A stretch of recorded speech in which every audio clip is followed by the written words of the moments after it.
Example, we have to find x and y if 3x x plus y is equal to 9 comma 4. What it seems? The ordered pairs are equal. Okay. Now,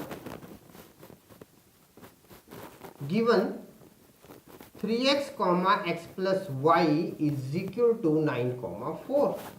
Now this shows that 3x is equal to 9 and x plus y is equal to 4.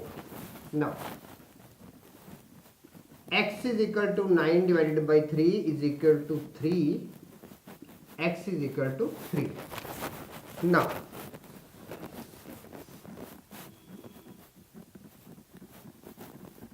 substituting x is equal to 3, we get 3 plus y is equal to 4 and y is equal to 4 minus 3, y is equal to 1.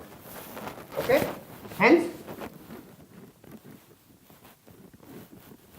x comma y is equal to 3 comma 1. Answer.